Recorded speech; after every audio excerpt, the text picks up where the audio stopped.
Probably wait a few minutes to start. Do we have a few more people? Okay.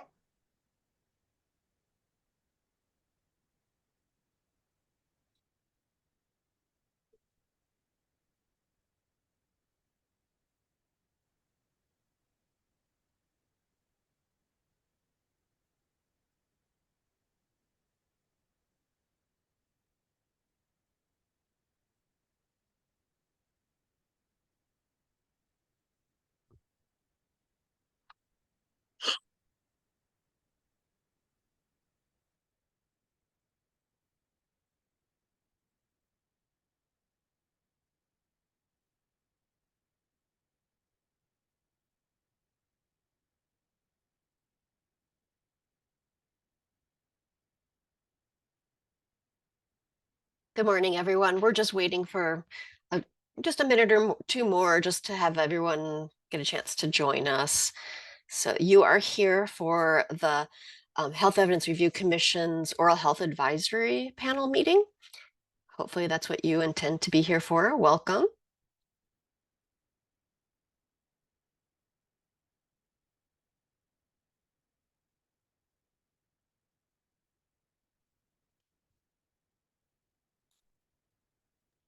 Jason, you were on mute.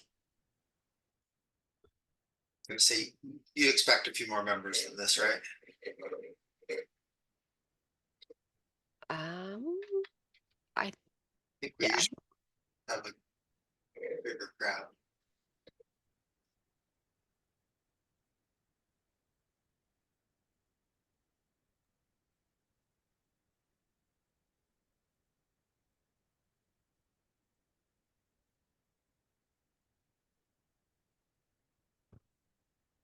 I wonder if people are waiting until 5 after. Yeah. Or Give if people they're another couple minutes. okay. Should be able to do things. Okay. I keep admitting people. It's a steady trickle. So Yeah. And I assume it will continue to be a little trickle. yep.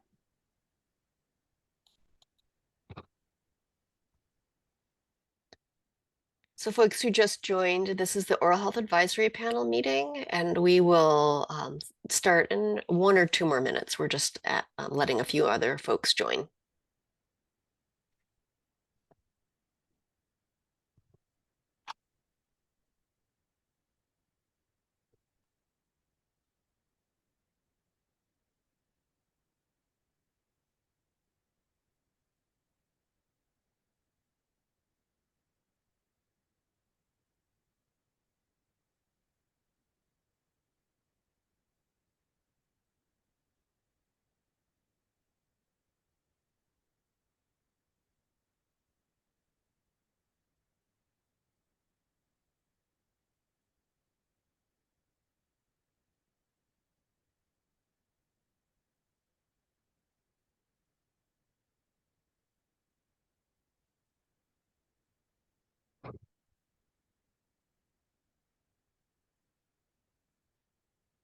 So I have the meeting starting at 10:05 p.m.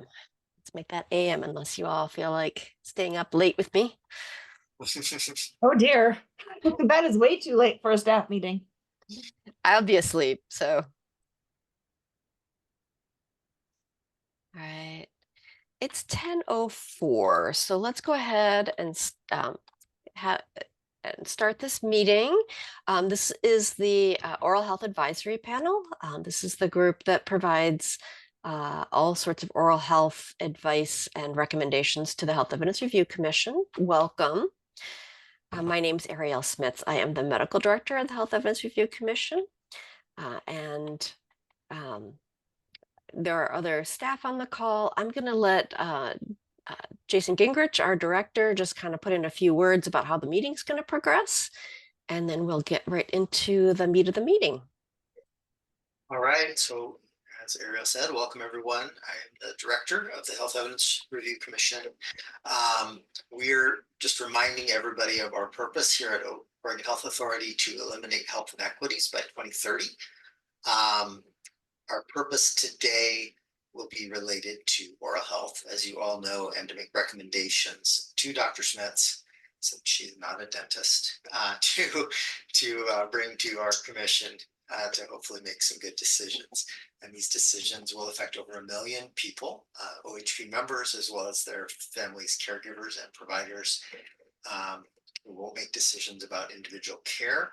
This is a policy discussion.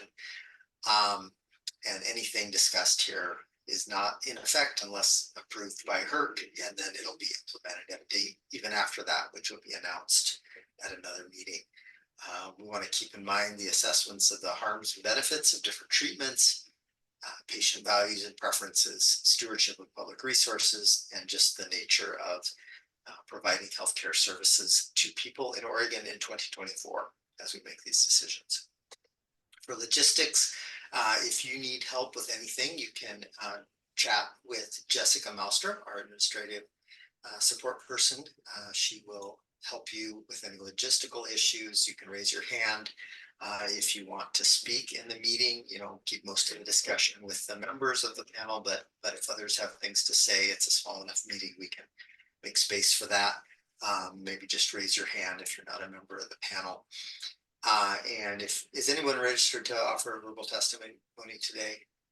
Jessica? I don't believe we had any. None. Okay. None to my knowledge. If somebody else has any.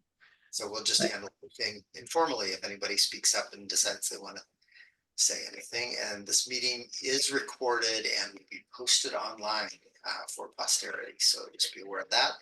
And you can always email us herc.info@oha.oregon.gov. Most of you have done that one time or another.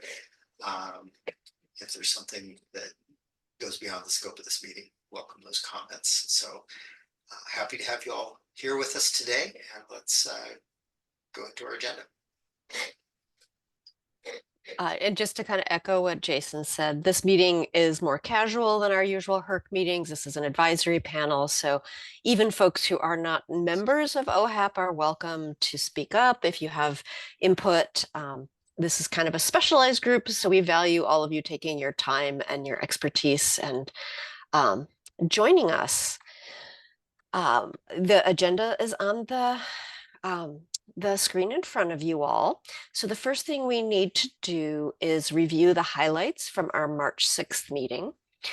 Has anyone reviewed them and have any comments, concerns, any changes you'd like us to make, or any, are they fine as far as you're concerned?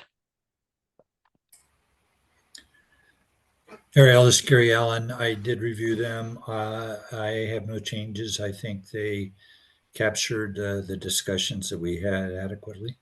Thank you.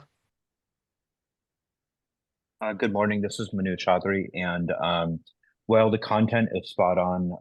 For the members attended, Alyssa Franzen has a DMD, I believe, or a DDS, and then for me, I have a DDS. Okay. You have a DDS, and we will check on Alyssa Franzen's credentials. Right. Thank you. Thank you for speaking up.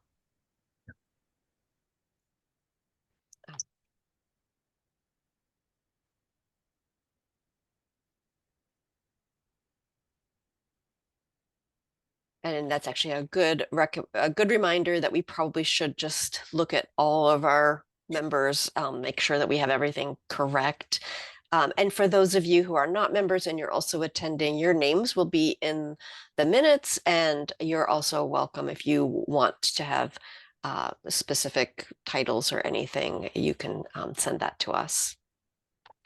Yeah, or just to rename yourselves in the Zoom meeting. Just right click on your name if it's not what you want to see. And we don't want to slate anyone, so please.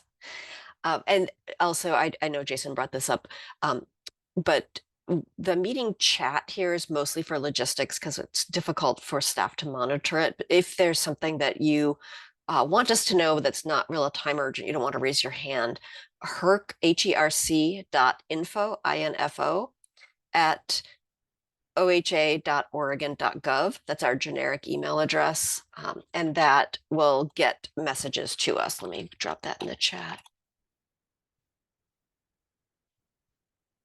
Oh, thank you, Jason. Just as I finished typing it.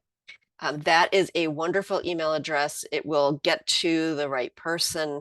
Even if we are actually not the right group, we can forward it to the other, whoever at the state might be able to help you with whatever your concerns are. But definitely any follow-up issues from this meeting, any concerns, for example, if I don't have your correct credentials, all those things, please bring those to our attention. Okay, great. So we have, I'm going to say that we've approved the highlights with the changes in credentials that you all have pointed out. And welcome, Stacy. I see that you've joined us. And so we will go and just plunge right into our first topic. So our first topic, we had a couple of items that we discussed at our March meeting that you all wanted to have brought back. The first is the teledentistry topic. As many of you know, the Health Leadership Council has been working on telehealth service recommendations. We talked about this in March, but we only had their preliminary recommendations. This group asked to wait until the final recommendations were out before we did any changes to prioritize list or other OHA related things. The OHLC published their final recommendations in April, and they had a whole in-depth sort of a set of recommendations for dental telehealth. And I would highly recommend, if you're interested, to go to the OHLC website. It's called Telehealth Service Recommendations, and it's a nice document. So they also pointed out that telehealth can be done by a whole variety of people, dentists, primary care providers, hygienists, dental therapists, etc. And that goes into detail in their document. And then they had a set of things that they considered possibly appropriate for teledentistry. There was a series of codes, CDT codes for preventive dental screenings, emergency department follow-ups, and then those would be appropriate for teledentistry. And then there were some things that would be appropriate for what they called facilitated telehealth visits. So this would be where perhaps a patient was in a setting where with a parent or a school professional, and the dental hygienist or dental therapist could direct them to do things like fluoride varnish, in a virtual video kind of way. So these were all things that OHLC suggested as considerations for teledentistry. Ariel, I was just looking at the issue summary. I think it's that a expanded practice hygienist or dental therapist is with the patient, and the providers in a separate, not a parent, right? That I would have to go look at it. I think yes. Do others on the call know that? Some of you were new. Yeah, because I'm sorry, I wasn't. We talked about D1206 in March, and this group had talked about this might be appropriate, like if a family was given a fluoride varnish kit and there was a video call with the family to help them apply the varnish. Okay, I was looking down under number 3, facilitated with a dental professional. Okay, that's a different category. Sorry about that.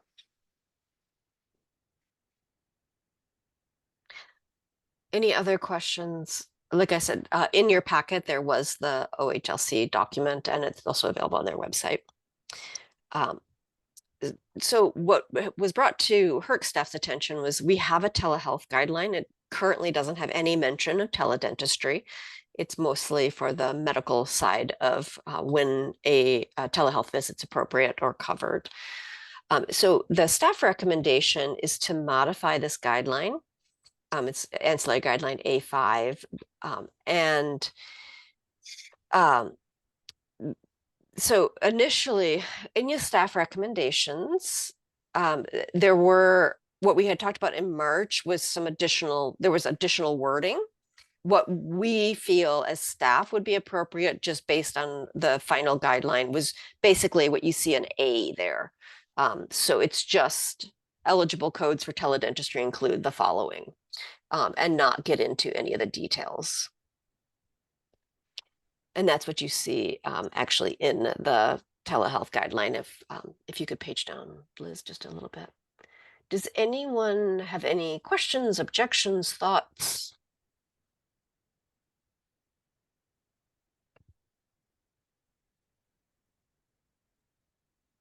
This is Manu, and I would like to entertain with the other people on the call or colleagues on the call.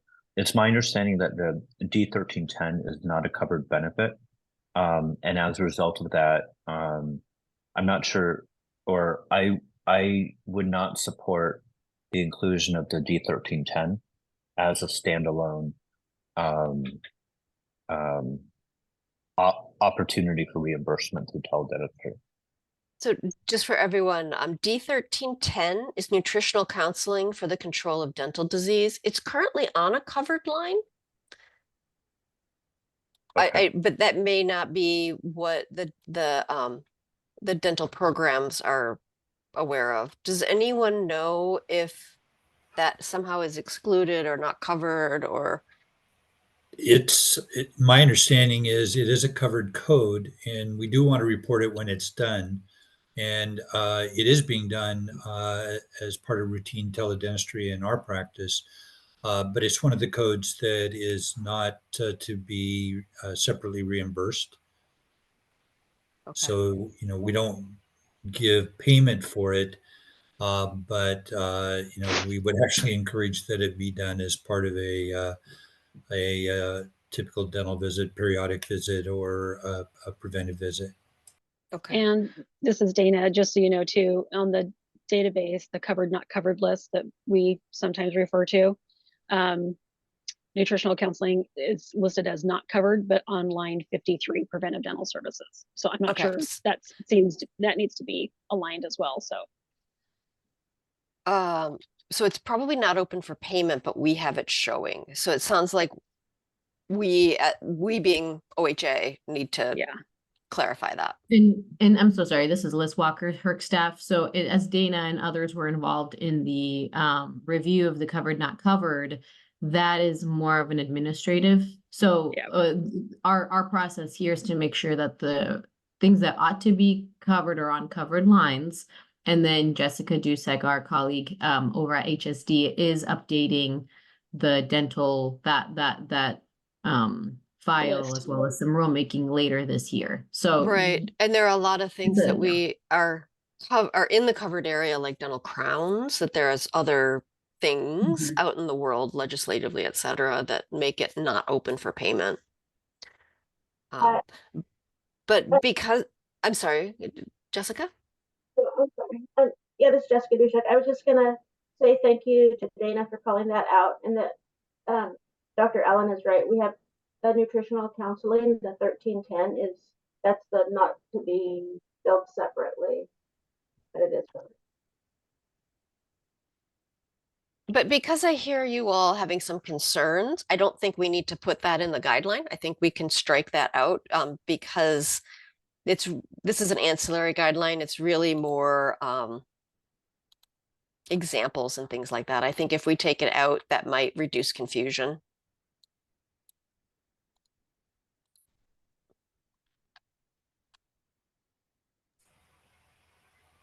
Liz, it's helpful. Speaking for myself, I would prefer that it just be left in there. I don't, um, this guideline, is sometimes utilized by our providers as to what they, or we at least call attention to it as, what are the things that would encompass that could be done on a telehealth visit with appropriate documentation.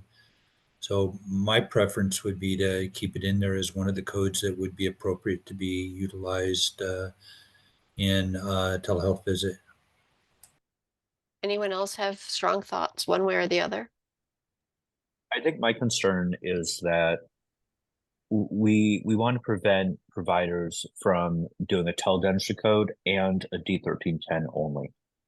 And while the level of my understanding of the detail is probably not as in-depth as other colleagues on the call, that's the intent of raising it at this level. We just want to prevent any potential or mitigate any potential limited codes towards teledentistry and nutritional counseling only. Okay, so I heard one vote to take out, one vote to leave in. Unless anyone else feels strongly, I would probably take it out because this also just says its codes eligible include, so it's not an all inclusive list. Dr. Stroschein, I see your hand up. Yeah, Ariel, I guess if this was part of the QCM or or CQM, the clinical quality measure for the state, I think I'd be more inclined to keep it in. But I think at this moment, I'm okay pulling it out and then reincorporating it later if it's something that a level that the state wants to utilize as a clinical quality measure. So that's where my vote lands right now. Okay. So 2 for out, 1 for in. So outs are winning. And Dr. Smith, this is Dana. Taking it off this list doesn't mean you can't fill it. Exactly. It's just an okay. example list of codes that are appropriate. Yeah, so I'm okay with taking it out as well.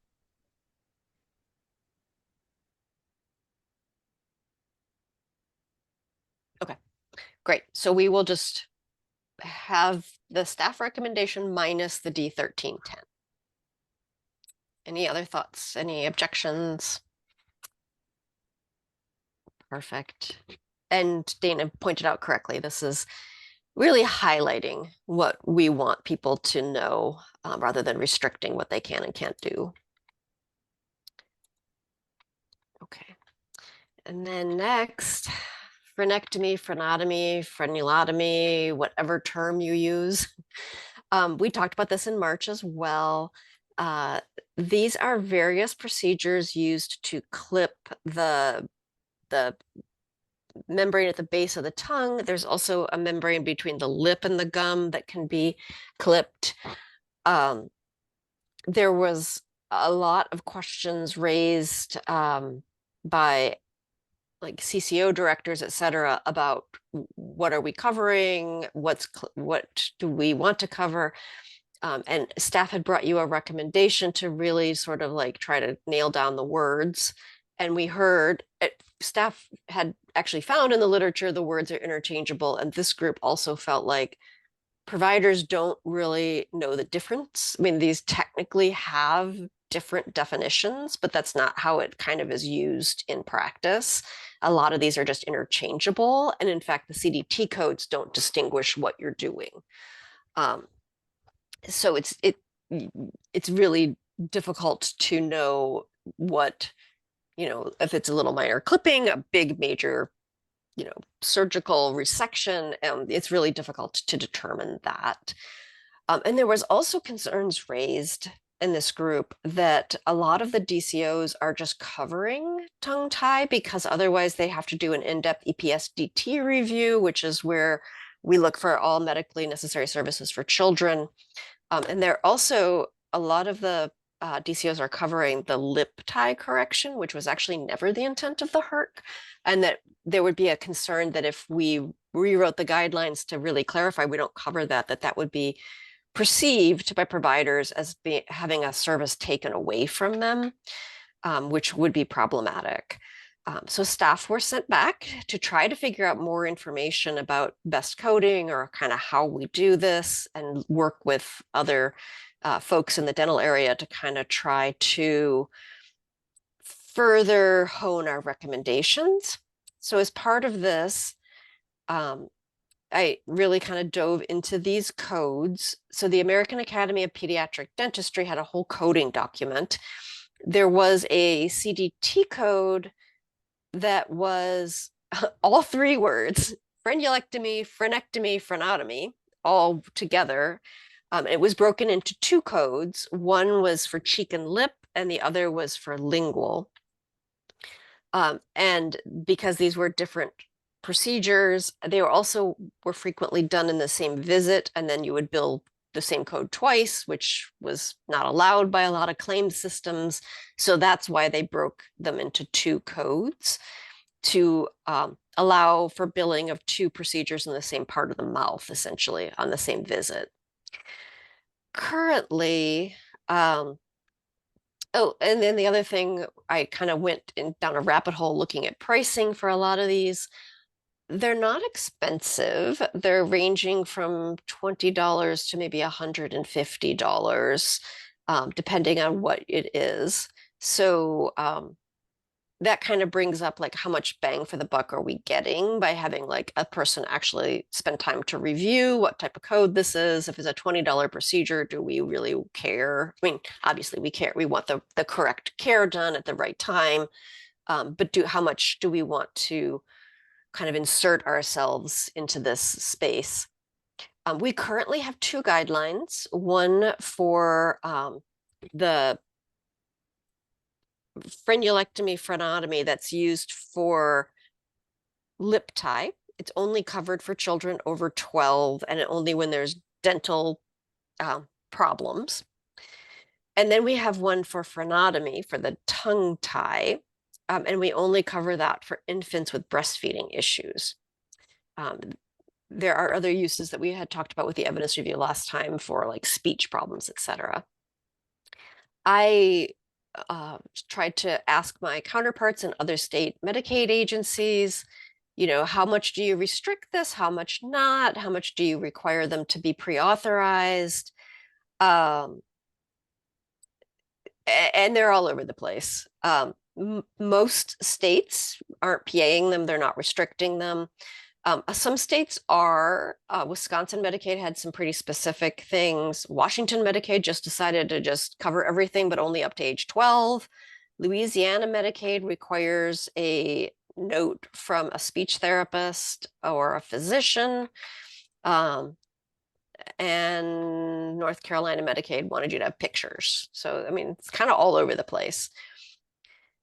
So what did I learn from the deeper dive? It's still really, really confusing. Nobody knows what these different words mean or how they're used in practice or how they should be used in practice. Dental plans, policymakers, providers, everybody's equally confused. Our evidence that we have reviewed supports frenotomy, tongue tie clipping only for breastfeeding outcomes. And frenulectomy, frenuloplasty, which is a little bit more of a procedure for tongue tie for children with craniofacial anomalies and speech problems. But these are all reasonably inexpensive. And so PA becomes expensive and burdensome if we're going to insist on it. So staff come to you with 2 recommendations. One is really just doing corrections, keeping things as they are, knowing that many of the DCOs are not PAing these anymore, especially in with the whole EPSDT. The second option is to just get out of this space, take away our guidelines, and not really speak about how we're covering it. So the first option, the minimal change option, the labial, the lip frenulectomy, frenotomy, would be covered only for people 12 up to age 21 when causing gingival recession. The kind of the wording there is now. And then we would have to put something in there about under age 12, this procedure is not considered medically necessary. Just for your all information, OHA is moving away from covered, uncovered, on a covered line, uncovered line to being medically necessary, not medically necessary. So that's why that little bit of wording is in there. This would give teeth to a DCO that doesn't want to cover this for young children. It wouldn't be, it would not be, actually that would need to be probably modified, medically or dentally necessary. If that's what you want to do. And then in the same vein, the tongue tie would, it would specify that it's covered for babies with breastfeeding. It's covered on another line for treatment of cancer of the mouth, oral cavity, and then covered on 590 for tongue tie. And that's specifically it would be for tongue tie when it doesn't interfere with breastfeeding. The other option, and we can obviously modify any of this wording, do anything that you all feel. The other option would be to kind of throw our hands up and say, we can't really control this with coding. It's not terribly expensive. It's probably overutilized, but we're just going to kind of take away our guidelines and hope that, that way no one is having to PA this at all. And there's limited expense. So if we did that, we would delete the codes that are currently on the unfunded line because they're also on a funded line. We would rename the uncovered line, which is tongue tie and other anomalies of tongue, to just minor anomalies of tongue, and then delete the 2 guidelines. Thoughts? Gary? Yeah, Ariel, this is Gary Allen, and I like your option 1. I like the guideline. I like the wording, not medically necessary. We could still cover it, even though there's a guideline note that says it's not medically necessary. Although these procedures are not terribly expensive from a dollar amount, when we're dealing with things that we're doing because that may not be medically necessary, we're also impacting on access. And there are other ancillary procedures oftentimes associated with this to include some level of sedation, anesthesia, et cetera. So, I like providing us with a guideline that is based upon evidence. And I recall also that I think there have been articles about, the risk benefit associated with frenectomies, and although they're relatively safe, there have been reported occasions when there have been some untoward outcomes. So I prefer to have a guideline and Okay. not just eliminate it, and my preference is option 1. So thank you. Okay. Any comments on the words, the wording changes in these guidelines? So Dr. Smith, this is Dana. I have a comment about the dentally necessary because that's not a defined term. Oh, okay. So it's medically necessary or dentally appropriate, but I think okay. just leaving medically necessary is probably okay too, but I defer to what the clinicians say. Because EPSDT only considers medically necessary, not dentally appropriate. Okay. So not make that change. Yeah.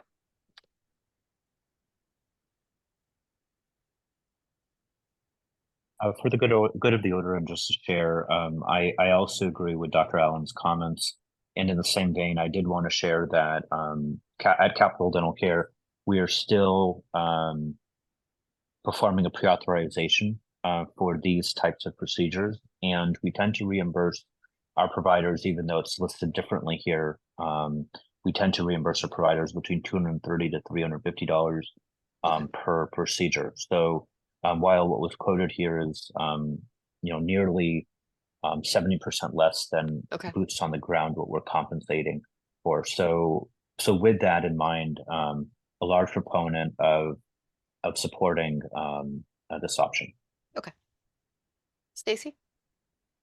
Yeah, I just wanted to say I really agree with all the comments that have been brought forward. I think it's a good idea to actually, even though it's a little bit muddy, to have some guidelines in place. I think that's really smart because Ariel, did you say this is frequently performed when you did your survey? Oh, it's very frequent. The tongue clipping is very frequently performed.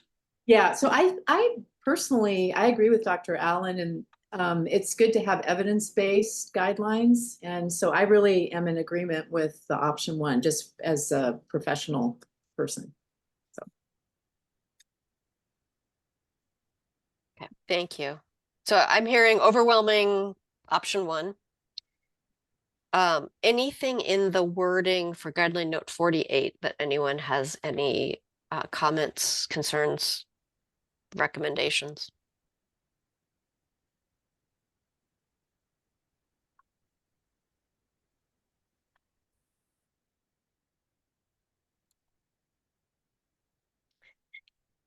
Um, Well, I have a question. This is Jessica Duca. On, I'm wondering if it's supposed to say over age 12, the procedure is not considered. I'm sorry, Jessica, I had a hard time hearing you. Oh, I'm sorry. For letter C, where it says until age 12 and above, under age 12, should that be over age 12? So currently we cover from age 12 to age 21, but we don't cover it under age 12. Okay, I'm sorry. Oh, is not covered until age 12. That is kind of a double negative. Maxillary frenectomy is included on line 41 after at age 12 and above. Might be a little bit more clear rather than being a double negative.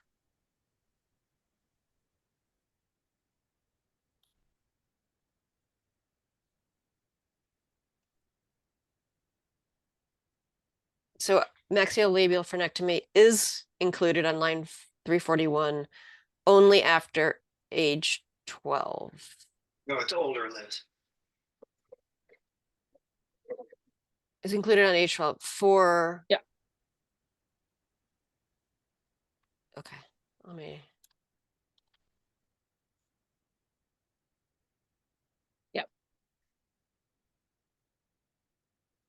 Okay.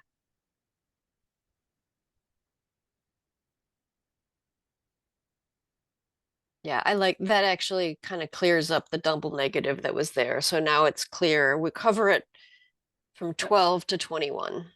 Under age 12, we don't cover. Over age 21, we don't cover.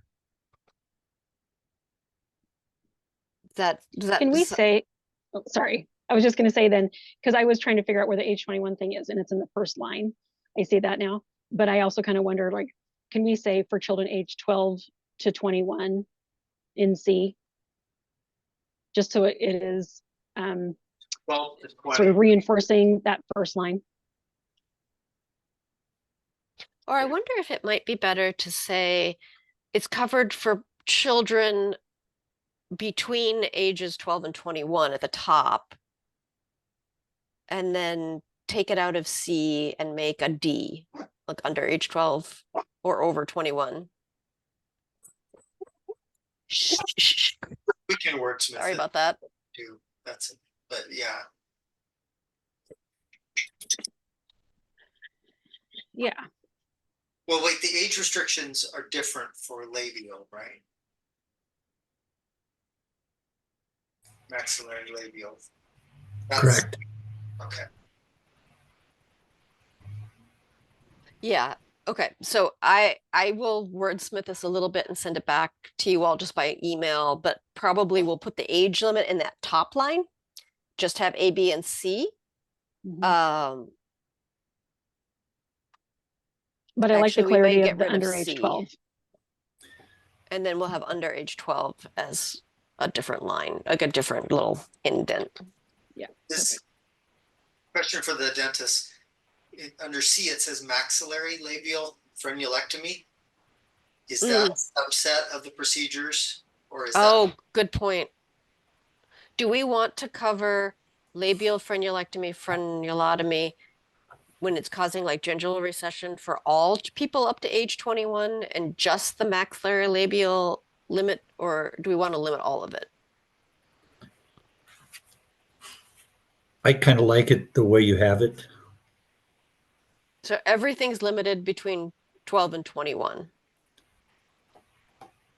Yeah, under age 12, I like that, your statement that it's not medically necessary. And, from my review of the literature as well, when we're talking about, for example, a heavy maxillary labial frenum, sometimes we get requests to excise it because of diastema or separation of the teeth.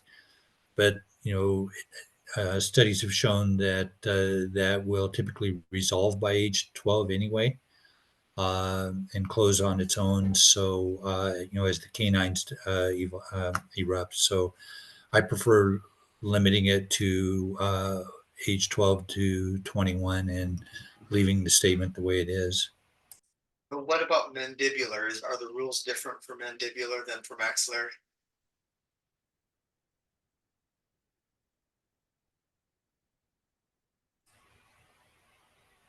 To be honest with you, other than for some periodontal gingival defects, we don't really get requests. So, and it's not it would not be covered for over 21 anyway, which is where we typically will see those. But you do bring up a good question, particularly as we're going more into orthodontics now on a younger population, that sometimes they will want to do a lower lingual or a labial frenectomy because of the tension on the gingiva. So you know it just hasn't been a problem. I'm interested to hear from other clinicians, and I see Stacy has her hand up too, and I'm sure has a relevant comment. Yeah, I was just going to mention that some of the worst cases I've seen really affect the mandible. But in point A, it says when deemed to cause gingival recession. So the procedure for the maxilla is usually done, in my experience, for orthodontic purposes in children over age 12. Whereas the mandibular procedure is really done for the gingival recession. That's what I've seen in my practice and what I've read in the literature. So I don't know if you need to change the point C if the mandibular procedure is covered in point A. Yeah, I'm just thinking we'd get rid of C. It would be that CDT code is covered between 12 and 21 when deemed to cause gingival recession, or when deemed to cause movement of the gingival margin. That sounds. And then get rid of C, and then D will actually just be a separate sentence.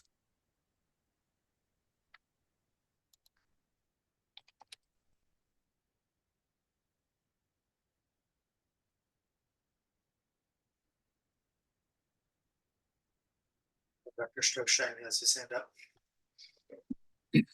Yeah, this may not be an issue in this age group, but there have been a number of procedures where frenectomy been required for a removable prosthesis to allow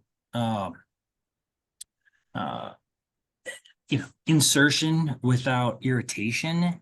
That's usually in more of a geriatric population, but just wondering if there are those. Is that potential... like an implant? No, it's almost like, if you're fitting either a partial or some other. For dentures. Yes, removable device, Ariel, where upon insertion, that frenulum is so low that it causes irritation. You cannot get a lot of, retention with the device. Just throwing that caveat out there because it's not listed on that. And I don't even know if it's required. But like I say, for this age group, it's not a heavy load. But for the geriatric population, there are many times where we will do a frenectomy to allow a better fitting prosthesis. So. A lot of those are probably Medicare, and maybe the others would be exceptions. But if that becomes a problem, if you're seeing issues, let us know. I don't think Medicare covers dental at all. So. No, but it would be covered under a comorbidity probably. Oh, I see. Does Medicare do that? But we would do that, like if somebody had. Oh, we would do that. Sure, but we could all. Would there be a downside? Let me ask it this way: would there be a downside of adding a C there, or when it interferes with? But then we'd have to cover it over age 21, so we'd have to make something. Oh, I see. I would prefer not to add that additional potential exception for over 21, and we can deal with it on a case-by-case basis. We do occasionally get requests for that as an exception, but it hasn't been, maybe just because they do it more if it was covered. But it hasn't been that big of a deal. You can relieve around the frenum, so it's not impinging on the frenum. And in those exceptions, when there is absolutely no other way to get a fitting denture, then we can deal with it as a DCO. Okay, thanks. So it sounds like the wording we have here is acceptable. We might do a little bit more just fixing behind the scenes if we need to. But generally, I think we have your what you would like kind of as your intent. So thank you very much for that. Now we move on to frenotomy for tongue tie. So we have traditionally covered this for only when it interferes with breastfeeding. And there was one of the questions that had come up from one of the CCO medical directors was about CPT 41010, which is the tongue clipping, which I know dentists don't use, but ENTs and other medical providers use. And there was a request for clarification. So that code is included on 590.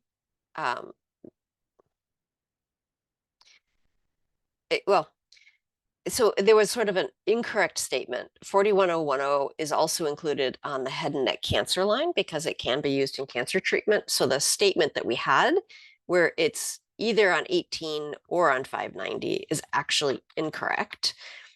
It's included on line 163 for treatment of cancer. And then we were going to clarify it's on line 590 for tongue tie. And I just realized we should put in when not interfering with breastfeeding.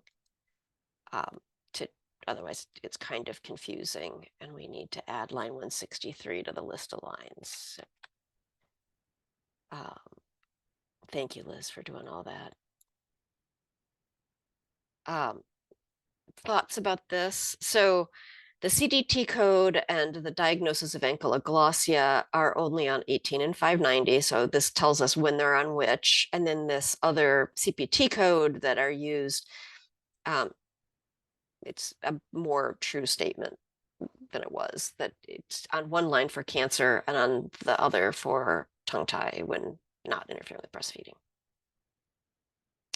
Thoughts, concerns, questions, input?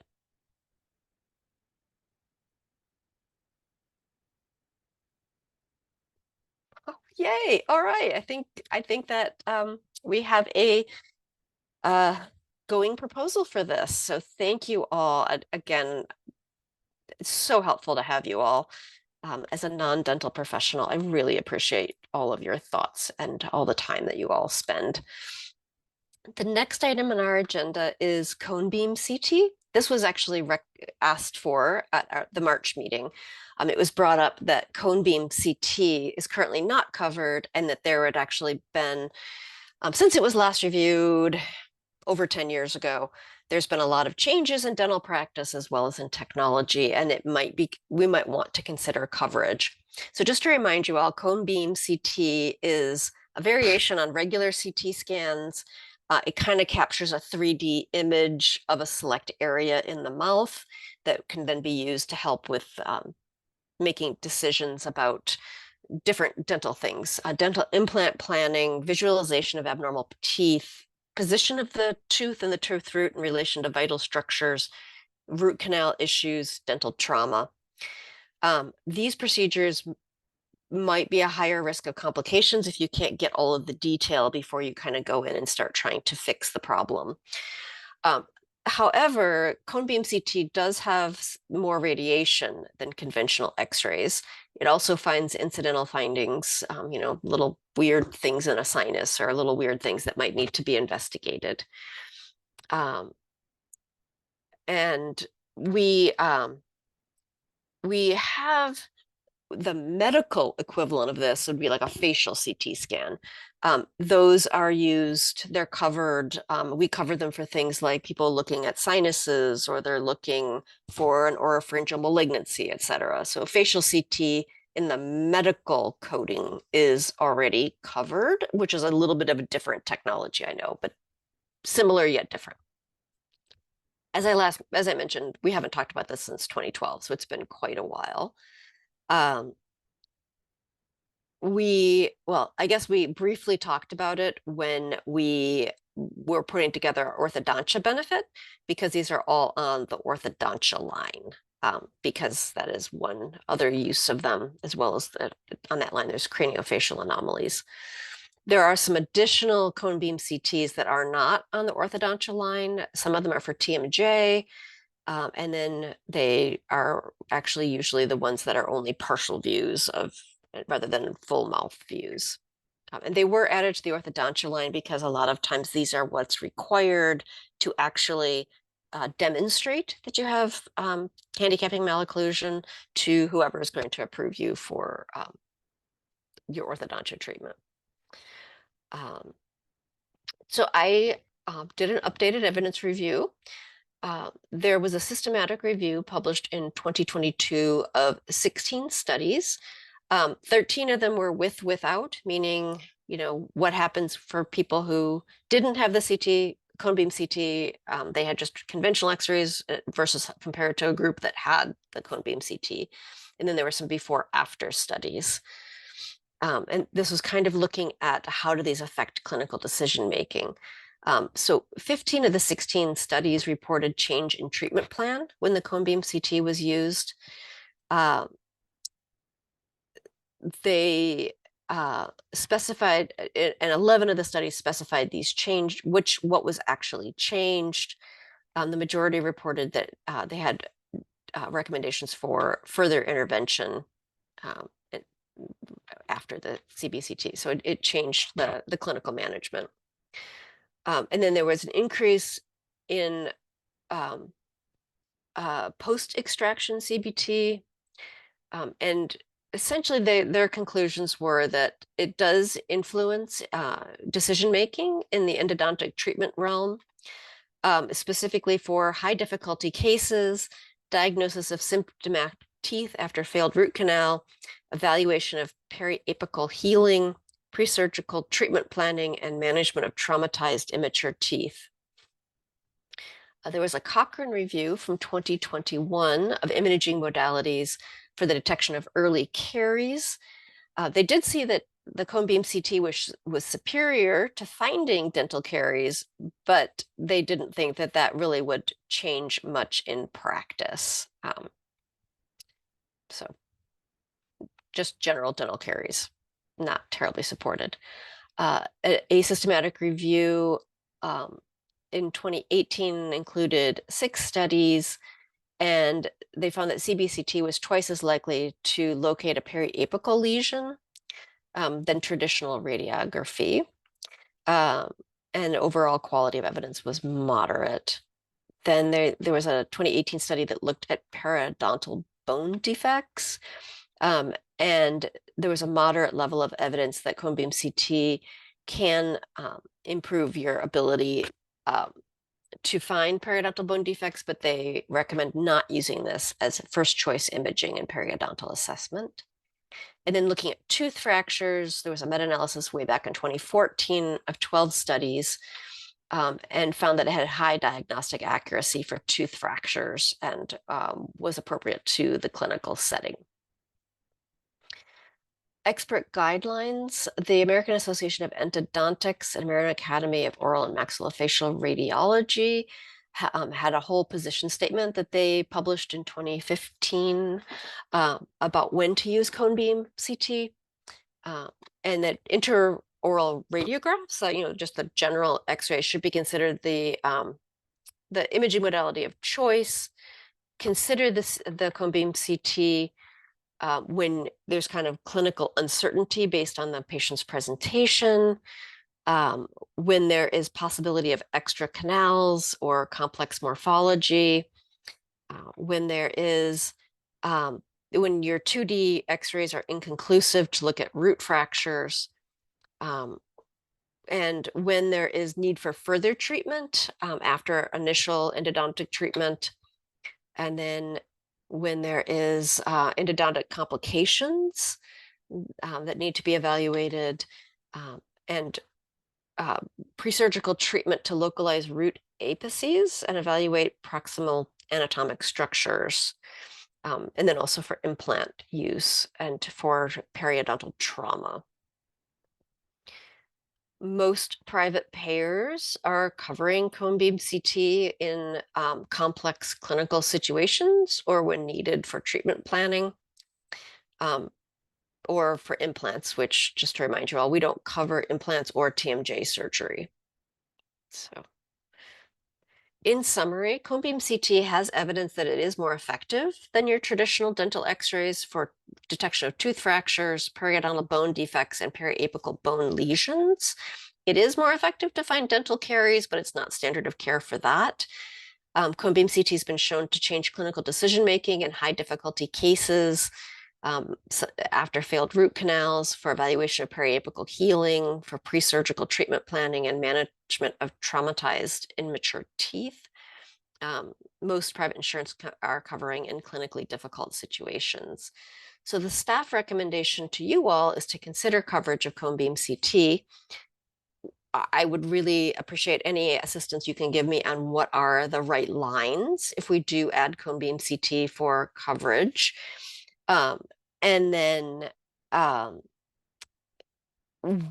we could put this on what we call the diagnostic file, which would mean it would be available, and then we could have the OHA dental program write rules about when they cover it. So basically, is it the better tool, the prioritized list, to kind of limit, list the situations, or would the better tool be OARs, in your all opinion?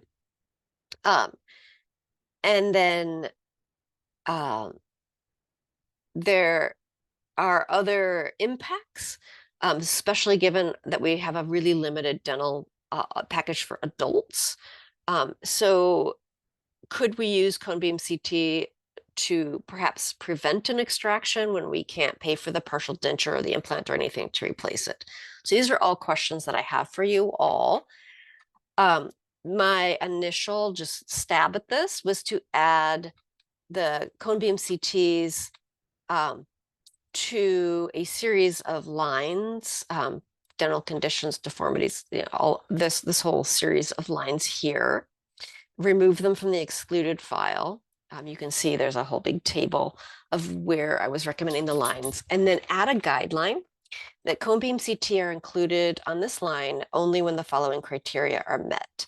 The cone beam CT is not done for screening or as a substitute for traditional diagnostic dental x-ray, and it's dentally appropriate for planning one of the following: implants, and then a note only included in line 656 for this indication. Complex third molar extractions prior. Oh, I'm sorry, Liz, can you just page down? It's like the page, bottom of page 7. Prior to orthodontic surgical procedures, diagnosis of tooth fractures, periodontal bone defects, and periapical bone lesions, when dentally appropriate, when used in consideration of retreatment of endodontic procedures or implant placement. You might want to page down just a little bit. Oh, it's hard to get that. Can you shrink it just a little bit so we can get the whole thing in view?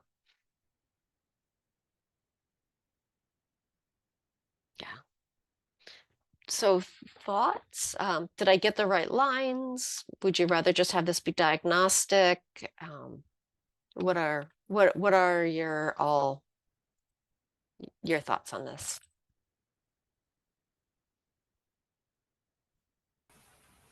This is Gary Allen. It is a diagnostic procedure. It's in the diagnostic category in the CDT book. So I don't have any problem having it as a in the category of diagnostics. But either with a OAR to limit its use based on evidence, or your guideline note. I think the guidelines are easier to change or to expand than OARs. So as long as, either way, it gives us the support when we're either approving or denying based upon evidence. A couple comments on the guideline note as it's drafted now. It talks about complex third molar extractions, and does not address other types of complex surgical procedures. The jaws, for example, removal of impacted supernumerary teeth, which is a request that we get from our surgeons for utilizing it in those sorts of situations, or for doing the pre-surgical planning for odontogenic tumors or cysts. And I'll defer to Dr. Geisler on that if she feels that those are appropriate uses as well. It seems like if you're going to allow it for third molar extractions, it would be allowed for those additional intrabony procedures. And then I just have some concern about for periodontal bone defects. Would like to hear from my clinical colleagues if we feel like we need to extend it for diagnosis of something we're done with probing and without exposing the patient to additional radiation. So those are my comments. So I heard you saying that we're missing a couple things: removal of impacted supernumerary teeth, or evaluation of that, and pre-surgical planning for otogenic tumor or cyst surgery. Did I get both of those? Yeah, that would be, something I think we should discuss for coverage as well, if And we're going to allow it for third molars. okay, and you're concerned about the periodontal bone defects being included? Yes. Okay. Stacy, I see your hand up. Well, I thank you for such a great review, Ariel. It was really, thank you. I learned some things. One of the things I just wanted to mention was there are CBCT machines that are ultra low dose radiation, and they actually will expose a patient to less radiation than a single periapical radiograph that's taken of a tooth. So I heard you mention, and I think it depends on the machine in terms of drawbacks. I do think that Dr. Allen is right on with the definition of when it will be allowed. So we have circumstances where it's basically impacted teeth in general. So canines can be impacted. There can be supernumerary teeth. There can be bicuspids that are impacted, and the three-dimensional imaging is really invaluable in terms of figuring out the surgical approach and also preventing very expensive complications such as nerve injury, which just generates more need for different kinds of things that can be extremely expensive. So I would say just impacted teeth. And then the other thing that Dr. Allen mentioned that I agree with is, in general, pathology. So when there are cysts or tumors, I would say that the 3D imaging really has become standard for not only surgical planning, but also the diagnostic piece. Yeah, and then a final little caveat, and I don't want to open a can of worms about obstructive sleep apnea. I know that on the dental side, we're not to diagnose that, but there is a utility in terms of measuring the volume of a patient's lower airway, as well as whether they're having problems with their upper airway deviations. And it can be a very useful tool to help to serve as an adjunct to whether or not a sleep study needs to be ordered. So that's actually good input, because we're actually reviewing on the other medical side all of the surgeries for obstructive sleep apnea. So if we cover those, it sounds like we might need to cover this for some of the evaluation. Yeah, so that would be, and then the final thing is just whether or not to have a radiologist. There is a discipline, oral and maxillofacial radiology, and not to pile on, additional expenses for anyone, but there's also a utility for some of these more complex cases where there's pathology or airway concerns, and having a radiologist review the CBCT can be really helpful and useful. And I would argue save money in the long run. So. Dana? Thanks. Yeah, I would, from a non-clinician perspective, just say I like the idea of having limitations that are clinical in nature listed on the prioritized list and in the guideline notes. I feel like for that kind of information, having, knowing to go to that place for that kind of input is important, and then going to the OARs for more administrative kinds of guidelines. So I like the idea of assigning it to a line and then having a guideline note to explain when it's clinically appropriate. The other thing I would say is on number 2E, I am wondering whether it's dentally appropriate when used for consideration of retreatment of endodontic procedures. Would that also be true for would it also be appropriate when used for consideration of treatment, of just the initial treatment? And I don't know if that's true or not, if it's only helpful in a retreatment situation versus going in for treatment in the first place. Yeah, and so what it. I was hearing was like not including like complex third molars, but kind of changing that to impacted teeth, and then adding an oral pathology such as cysts or tumors. And then one of the private payers had kind of a all-encompassing sort of last category, which was advanced imaging for complex clinical conditions when additional detail is needed to safely render treatment. We could add something like that. That would kind of cover all the other stuff, hopefully. Well, I just know that we've seen the requests come in before for root canals, just the initial treatment, not just a retreatment. Okay. Yeah, So because it looked like the evidence was for retreatment of root canals, but if only retreatment, if folks feel that root canals would be a reasonable indication, we can think about that. I would prefer to, I'm sorry, just comment on your question real quick, for not to include it for routine endodontic procedures. I think there should be some limitations.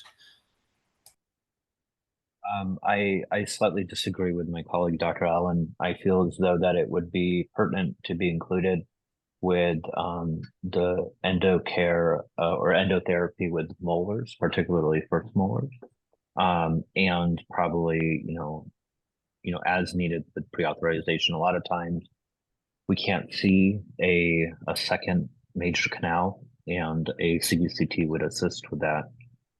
With that performance. So you're arguing to leave complex third molar extractions in? Oh no, we're speaking about endodontia therapy or root canal therapy. Okay, just routine. You're arguing for routine root canal endodontics. That is correct. While my colleague Dr. Allen is recommending that we do not use that, or we limit it only for retreatment cases. And Dr. Chaudhry, did I hear you say routine root canals for first molars only? Or did you say my preference would be as a diagnostic tool for any endo. I feel as though that's considered the standard of care at this time. But it also highly depends on what the reimbursement rate will be for delivering that care. I know that charge can be between $250 to $300 per image. It might be as low as 200 in certain areas, but ultimately it's 200 and north of 200. But if the pot of money that's capable and is available, that might dictate what gets placed here. And is it a situation where if they try with a regular x-ray first and don't get an image that is acceptable or diagnostic or whatever, that the CBT would be covered only in that case? Or is it more like the root canal itself is not didn't take or whatever, and so now that we know we need to go back in there and do a retreatment, the CBCT is covered? I'm just trying to understand why it was only listed for retreatment and not for initial in the first place. And if there's a good reason for that, I'm happy with that. I'm not clinical enough to know the difference. It just was the wording. That was of it me. I was questioning. That was a specific evidence. But if if, standard of care is now before all root canals, that's something we can consider. Stacy, you have your hand up. Yeah, so the kind of a really simple tutorial. I don't perform root canals, but I take out lots of teeth with failed root canals. And so the molar teeth often have multiple canals within a root system versus the anterior teeth. And so the issue with this is with a 2D image, the clinician, no matter how skilled they are, can often miss a canal. And so then that will lead to the need for retreatment. It can also lead to hospitalization with a very severe infection, which would, these are, outcomes that can be extremely expensive. So go ahead. It sounds like you're advocating for routine use before root canal. Well, I would just, I don't know. I'm just going to share with you my experience. And, I'm in private practice. So, and this is coming without having to manage cash flow and reimbursement. So, I would tell you that most of the providers in my community that are endodontists that are performing root canals are using some kind of three-dimensional imaging. And it's because of, I think, liability issues and also wanting to do a really good job and identify all the canals. If you don't find all the canals in multi-rooted teeth, the root canal ultimately will fail. And then they have to have an extraction. It just leads to more cost and more suffering. And a small percentage of these patients do end up in the emergency department with really severe infections. It's not super common, but that does occur. I think to Dr. Allen's point, if I'm understanding, I would tell you that with retreatment of root canals, what's interesting when you do the three-dimensional imaging, a certain proportion of those patients, there will be a question as to whether there is residual infection at the base of the root. We want to see that, successful root canal, we don't want to see any residual infection. And the 3D imaging will pick that up because you can see all the structures in 3 planes of space versus a 2-dimensional flat image where you may not pick up things. But there's going to be a higher rate of false positive with this because sometimes those images that are being picked up are actually scars. And so it requires additional testing to determine whether that tooth really does need to have retreatment. Does that make any sense? It's almost like with mammography. So when you're using something that's going to be really good at picking up images on retreatment, you're not always going to be really identifying people that need to have an additional root canal or have it retreated. So that's the downside of using this technology. But it's a very powerful one. And I don't know, standard of care, I really feel like it is moving more in the 3D realm. But also to Dr. Allen's point, I think with simple anterior teeth, I mean, that can be handled, I think, pretty routinely, probably with just traditional 2D dental imaging. So, but reaching out to an endodontist could be helpful. This isn't my routine area. So but I see a lot of failed root canals in my practice. And we use CBCT here. So. Gary?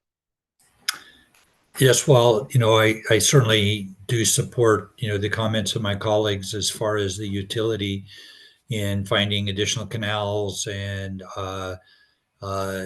perhaps being more successful and not having to go into retreatment. Maybe a general question, and I should know the answer to this is, and Dr. Chaudhry addressed this, is, the additional cost associated with a very expensive procedure on the dental side, with our limited resources that we have to administer the dental benefit. You're adding a couple $100 to every root canal then. And I'd like to know, is this going to be priced before implementing to be reflected in our rates? Or is it going to be implemented and then, the rates are going to trail along afterwards? It seems like they always promise that the rates will reflect the utilization, but I fail to see that a lot of times. So that's my primary concern if we open this up to every essentially every root canal, or even if we limited it to just the molar teeth. And I think that's something that we need to keep in our mind. Is there, with that, and we should consult our actuarial colleagues about that because that is important. We have, it sounds like I don't know how common the failures that Dr. Geisler mentioned are going to be. Is there going to be savings in terms of dentures and so forth if we're having more successful root canals? How would that weigh? Are those fairly rare? Are those fairly common? That, I think that will be helpful in making that assessment. I think to Dr.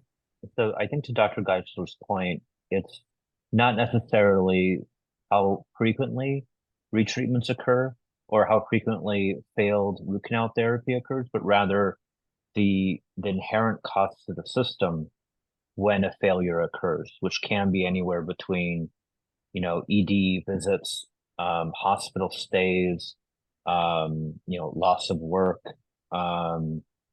and then the therapy that might need to go into play with the extraction of the tooth and the cyst that comes along with it. So if there's an analysis, I would behoove not only looking about cost into just performing retreatment of the root canal, but also looking into the greater impact to the medical side of the system as well. And am I correct? OHP does not cover retreatment of root canals anyway. We don't? It's retreatment's limited to symptomatic anterior teeth. Okay. After a certain number of years. Thank you, Dr. Allen. Yeah. Sounds like a complex modeling exercise to determine whether, the cost savings, how that would weigh. And some of it is external to the rates, which is always difficult to. So we'll convey this information to our colleagues and factor that in. Yeah, we will definitely consult with our financial other parts. Question. So I'm hearing a couple things. I was hearing other types of needed things to go in the guideline. And then I also or maybe this was my own thought. Do we want like a whole bunch of we only cover in these situations, or do we want something more of a just kind of a broad statement in there saying something like you need this for complex clinical situations to safely render treatment, and then let people make the case?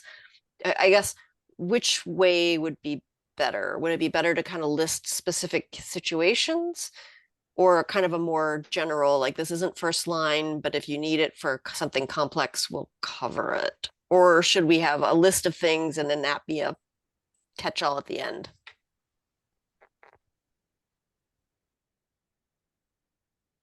It's really hard without knowing the cost to the system. Whether do we go left or do we go right?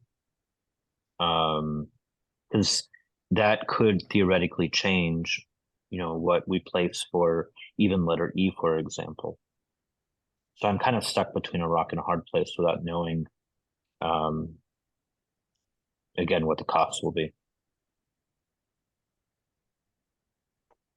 Yeah, and we wouldn't implement, if you all are concerned about costs, we wouldn't implement this until our actuaries have had a chance to look at costs. So it wouldn't, for example, be implemented with our October 1st list. It would have to be, do we do costs again for January 2025, Jason, or is that January 2026? Yeah, we'll just have to take it back and discuss it. Okay. So I guess what I'm hearing from this group is, yes, we should cover cone beam CT. Yes, it should be on the prioritized list as to when we cover. But the specific details of what situations might still need some, I heard a lot of input on what we should and shouldn't there, and some conflicting thoughts on that.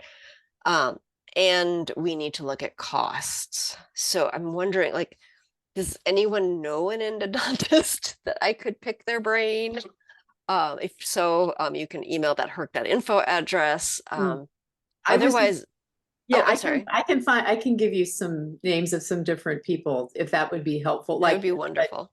academics and different things, so you could talk with them. And I can too, Dr. Smith.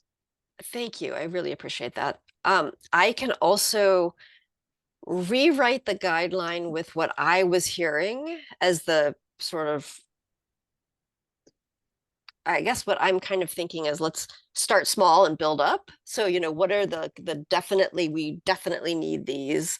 And then it would be nice to do it like before all third molar root canals, but maybe not start there. And then, yeah. So I guess my question for you all, I will work on this again, and I will work behind the scene. Well, all of us, Jason, probably more than me, will work behind the scenes with our actuarial colleagues and talk about this. And then maybe bring this back. OHAP normally meets in September, October. Bring it back with more input at that point. Would that be a good next steps for you all? That'd be great. Just Jason? aid in that process. It'd be probably helpful to have a must-have, nice to have, cherry on top kind of like list. What is the highest priority among those indications? Ariel, do you have a good sense of that, or do we? Okay. I don't know, Manu or Stacy or Gary. If you... Yeah, Eric, I think everyone was in agreement on impacted teeth or supernumerary teeth, complex third molar impactions. I think complex impacted teeth would be one of the indicators. I think everyone was okay with that. And then I think the second thing everyone was okay with was the imaging for pathology, complex masses, cysts, tumors, that kind of thing. I think you had orthognathic surgery on there as well for treatment planning purposes. I think where the jury's kind of out and it's not clear is really based on the endodontic therapy and what should be covered, if any, of the 3D imaging for that procedure. Your evidence suggests retreatment, but you know, I think there's some questions about costs that, if I'm hearing everything correctly, people are really concerned about that. That's super helpful. Thank you.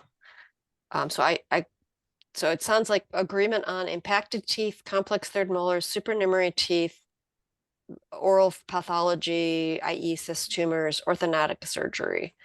Those, anyone object to any of those?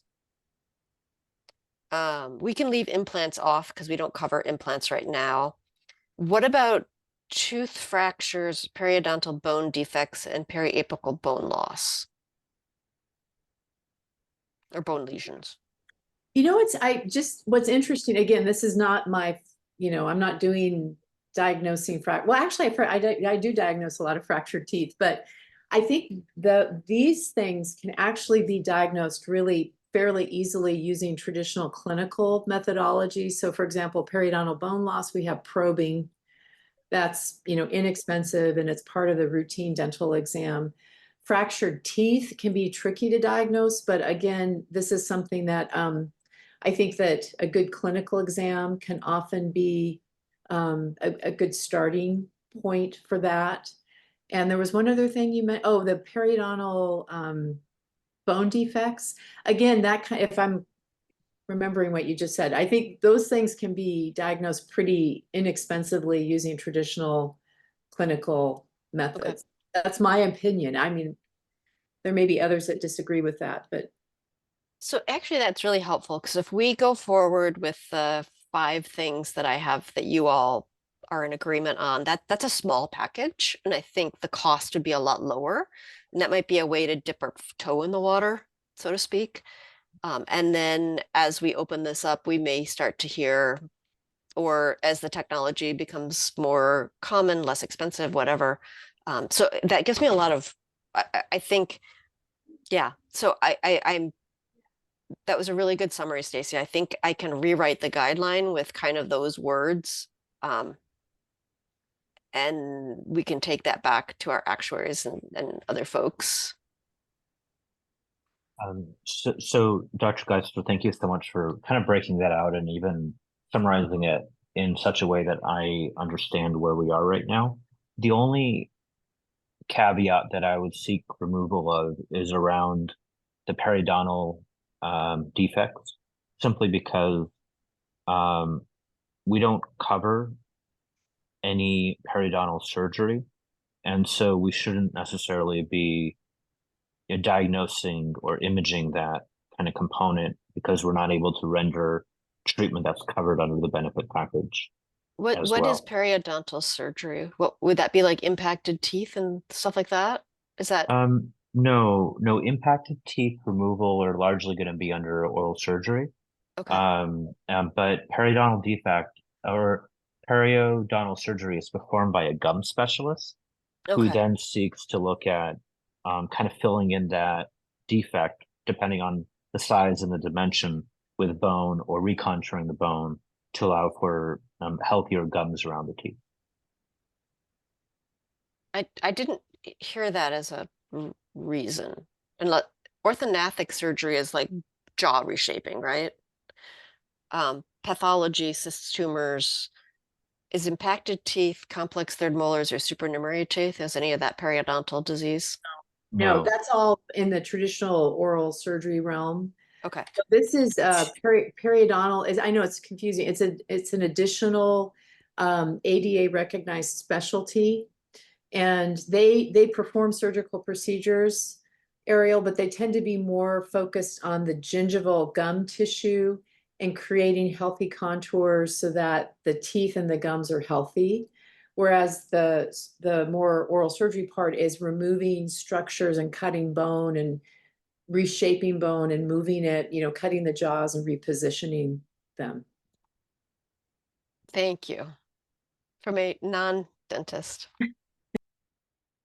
Okay.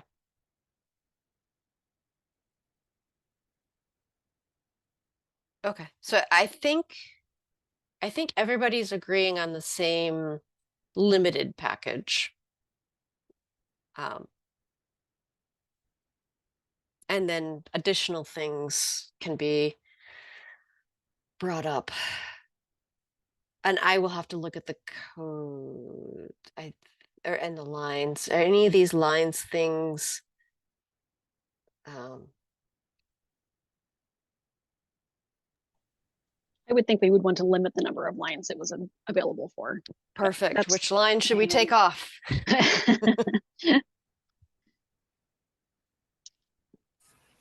Area clarification, if it's added to the diagnostic grouping of codes, but limited based upon guidelines, would it need to be with the CBCT codes?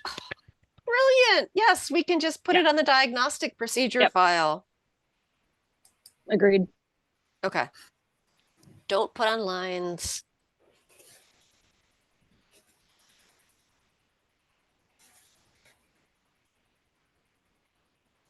Okay, so we won't put it on lines. We will put it on a diagnostic file with a diagnostic guideline, which is what we've been working on. And we will actually have to take it off of the current line that it's on, the orthodontic line. Yes, perfect. Thank you guys. This has been extraordinarily helpful. And this is not a final proposal. I think there's been so much input and so much stuff.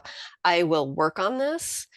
We will get more input, especially actuarial input, and then we'll bring it back to our fall meeting. And I don't think that's going to change anything because we didn't want to implement this October 1st anyway.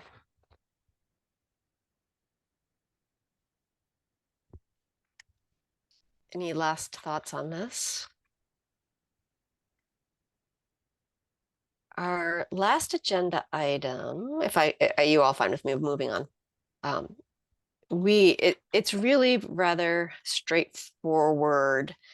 But obviously any thoughts that you have on this in addition would be great. So to just kind of remind you all of a little bit of recent history, we didn't cover any orthodontia at all, except for people who had had like cleft palate repair until a couple of years ago when it was brought to our attention that we had to cover handicapping malocclusion and we had to do it right away. So rather than kind of doing through our normal process where we create a line for orthodontia for handicapping malocclusion and we kind of put it on the most appropriate line that already existed, which was craniofacial anomalies. And that was because of our prioritized list system and kind of the way we have things set up. That's what we needed to do to really move coverage quickly. However, there were some unintended consequences. There are things that were already on the craniofacial anomalies line because they're craniofacial anomalies and might need correction.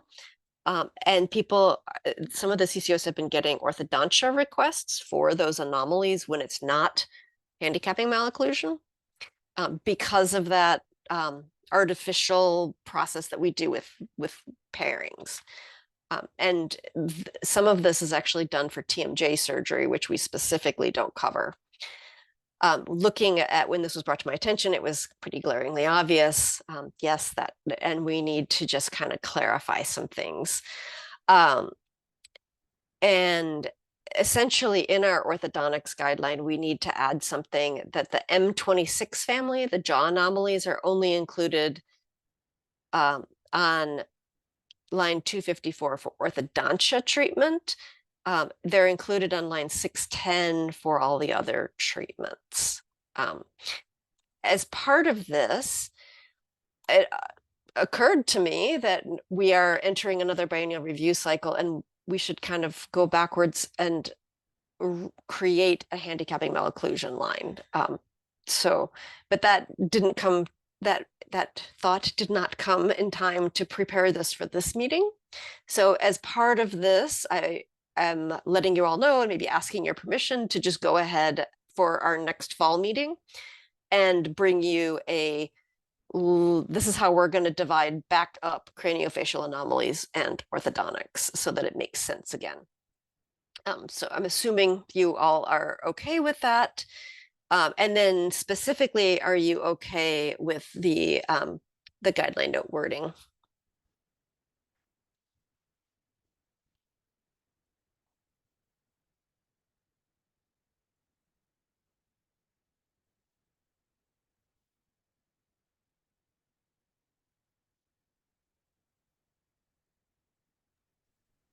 This is Dana. I'm fine with the wording in the guideline note, and yeah, look forward to the discussion in the fall. Great, thank you. Yeah, I apologize taking time to read it and trying to decipher it in my head, but yeah, I'm fine as well with that plan. Yeah, it was more just an unintended pairing and probably, people who want to do the, what they think is the right thing for their patient and get TMJ surgery covered or something, a little backdoor. So we'll fix that. And yeah, and I will bring to you all a line split that hopefully will make sense.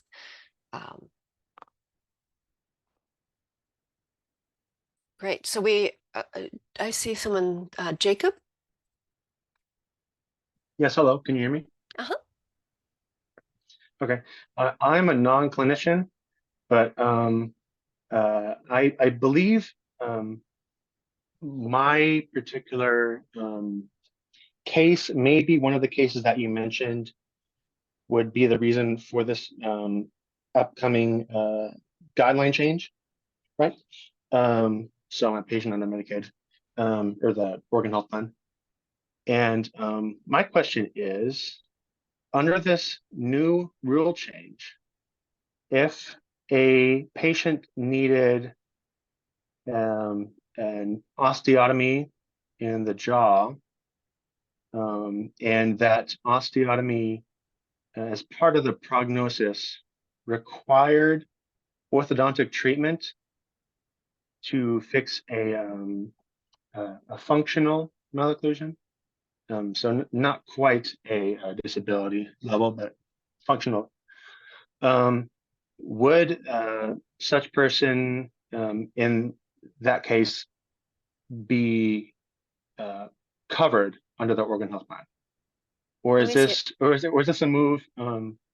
Because reading this, it looks particularly like a move intended to make it so that people like myself in the future would have a more difficult time getting coverage for their full prognosis, if that makes sense. The prognosis being both osteotomy of the jaw and orthodontia. That's it. Okay, I am also not a oral health clinician. We'll let everyone weigh in. I just wanted to kind of see if I can, if you don't mind sharing a little more of your personal health information. You, in your case, do they need to do the orthodontics? Otherwise, the osteotomy won't work. Correct. And what do you mind sharing what your diagnosis is that you need the osteotomy?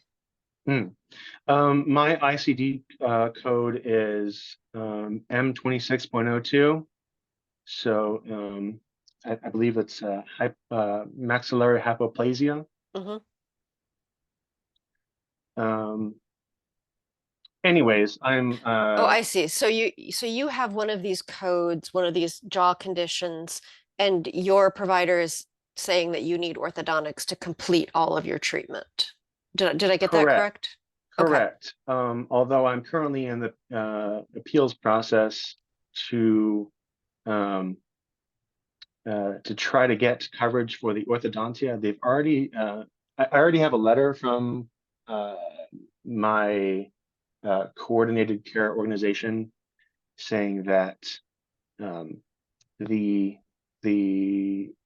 osteotomy is supposed to be covered, but my understanding currently is that the CCO is, in my case at least, denying coverage for the orthodontia,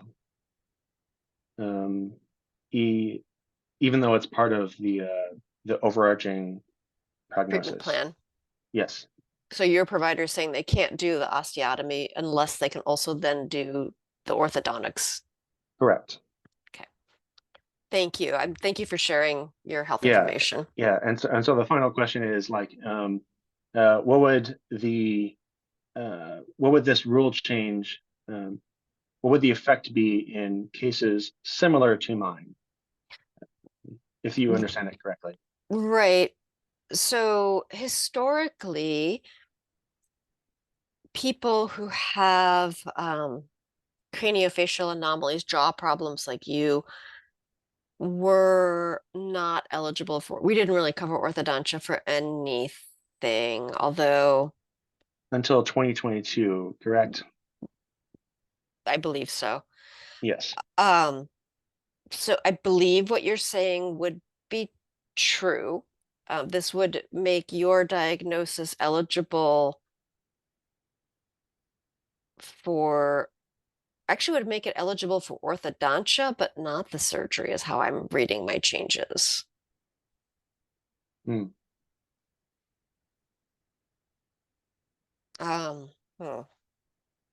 Any of the dental health people, oral surgeons, can you help me out?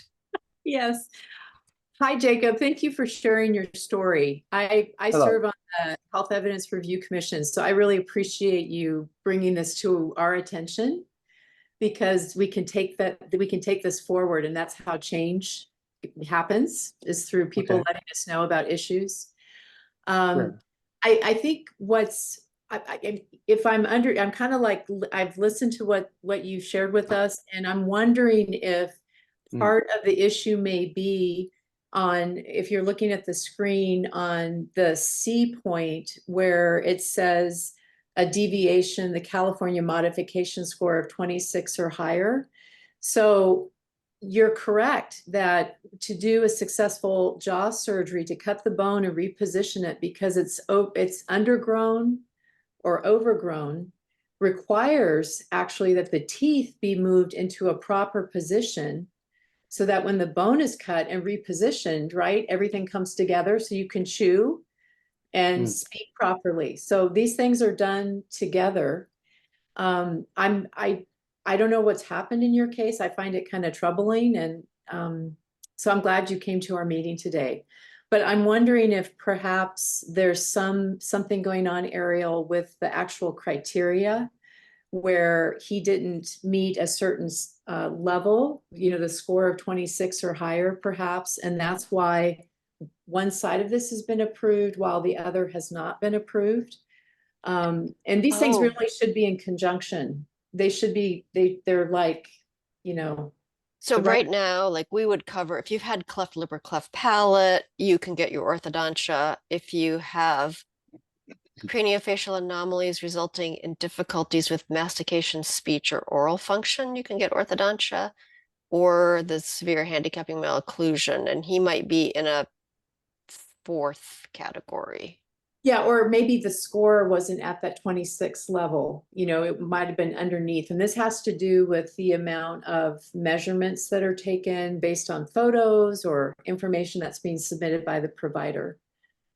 So again, Jacob, I'm gonna stop talking, but I'm just very grateful that you came today and shared your story. And yeah, so that's all I have to say on that. I see lots of people with hands up. Thank you again, Jason, or Jacob, I'm sorry, excuse me. I'm gonna let a couple of our folks here weigh in and then, but definitely stay in the meeting and hopefully you'll hear some, we may ask you more questions or you may have. Thank you. Gary? Yeah, without knowing, even more detail, I suspect that the difference would be that orthodontics is still limited to 21 and under, or under 21. And even though there may be conditions where the orthodontic surgery would not have those same limitations, we have that limitation for handicapping malocclusion or orthodontic coverage. Looking at it from the standpoint of, a request came in, that would probably be the first level of denial that would apply. Okay. Manu, did you have a thought? Yeah, I think it would behoove us to if one of the HERC staff can connect Jacob with the Ombuds Yeah. program. Thank you. That was one of my thoughts as well. Yeah. Okay. Perfect. So Jacob, Yes. there is a group called the Ombuds Office that helps patients on OHP navigate our really Byzantine system. Can you see the meeting chat? There's a herc.info email address in there. I will open it up. If you email just kind of, I'm the person who came to OHAP to talk about my case, we will connect you to someone in the Ombuds office who can, a lot of times this is just, you just need an advocate to kind of help, and that's what they're there for.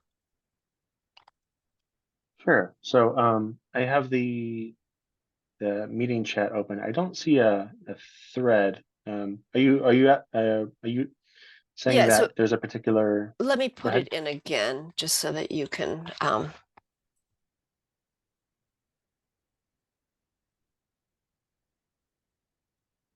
Can you see it now? Oh, I just sent it to Liz. Sorry, that's not helpful. Oh, thank you, Liz. Oh, I see it. I see it. Can you see that email? That is a generic email, and one of our staff will connect you to the right folks. And what I'm thinking is in terms of this group, it sounds like there may be some issues that we haven't thought about. And thank you, Jacob, for bringing those up. So I'm not going to bring this forward to the HERC right now. We're going to kind of see what we're missing behind the scenes. Okay. Manu, did you have another comment, or is your hand still up? No, just further clarification, just to help connect the dots for myself personally. So Jacob, when you send the email, just in the body of the email, request for connection with the Ombuds program, and then someone within that group will reach out to you to help with kind of walking through some of the concerns that you've expressed on this call. Okay. Yeah, thank you. Perfect. Thank you. And Jacob, this is you don't have to answer this, but just from a HERC staff standpoint, how did you get connected to this meeting? How did you hear about it? Because we would love to hear more patient input, and we don't normally get patients. So I just am curious how you heard about it. Or Yes. On the OHP website, I saw that they have a email subscription link for policy changes, or at least meetings regarding policy changes, OHAP meetings. And I signed up for that email newsletter, I guess. And so, yeah, I saw this rule change, which is relevant to my particular case, and I would attend. Wonderful. Thank you for taking all that initiative. That's good to hear that our website's we're trying to make our website a little bit more non-clinician friendly, non-specific. So I'm glad that you were able to navigate it well. Yeah. Okay. Well, thank you for your input. I appreciate. Yeah, and thank you for your input. And I want to echo Dr. Geisler that, we do listen to patient voice, and you actually have changed things, because this would have gone forward to the HERC and been approved without really us thinking much about it until you brought up your concerns. So you have already made a difference. So. Okay. So this is tabled till we can figure out more things, and staff will work with Jacob to get him connected to the right folks. Any other issues from members or folks here, or anything else that you want to make sure were included or brought up? Or and just to remind you all, the CDT codes for 2025 will come out, usually I think it's July or early August. And then there's a dental group at OHA that kind of comes up with the initial run through them, and then we normally meet the last week or two of September, first couple of weeks of October, to go through the CDT codes, as well as a lot of things that the new discussion items that will now become previous discussion items, and anything in the meantime that comes up that you are aware of that needs to be looked at, send them staff's way, and we can put them on the fall agenda. Keep an eye out. Jessica Malmstrom is our administrative person now, who's doing a lot of our meeting schedulings and things. So if you see an email from Jessica asking for availability for the fall meeting, please respond with, and we can set up a meeting in the fall.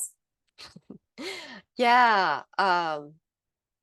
And again, I want to thank you all for taking your time and your expertise. And I think it was very obvious when I didn't even know what gum surgery was that I rely heavily on your expertise and your input, and all of the information that you can give staff. So you are invaluable, and I want to thank you for your time and your effort.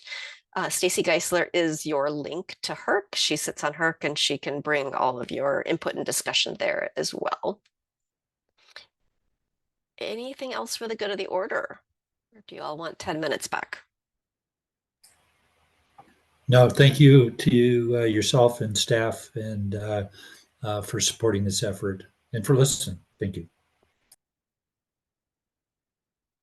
I concur as well. A lot of large body of evidence that was presented, and Dr. Smith, really appreciate your very thoughtful approach for walking us through the most current up-to-date literature. Great, thank you. All right, I will give you 10 minutes of your time back. Just for the record, the next HERC meeting is currently scheduled for, I believe, August 8th, although that may change. Yeah, it's scheduled for August 8th currently. The couple of topics that we came to kind of an agreement of will show up there. If any of you want to come to just either be a fly on the wall and watch, or if you have any other input, you're more than welcome. It's going to be hybrid. It'll be in Wilsonville at the Clackamas Community Training Center, and it will also be online, so pretty minimal investment if you just want to pop in virtually for the OHAP discussion. And then, as I mentioned, Jessica will be reaching out about fall dates for the next OHAP. Great. Thank you all. Bye. Thank you. Bye. Thank you. Thank you.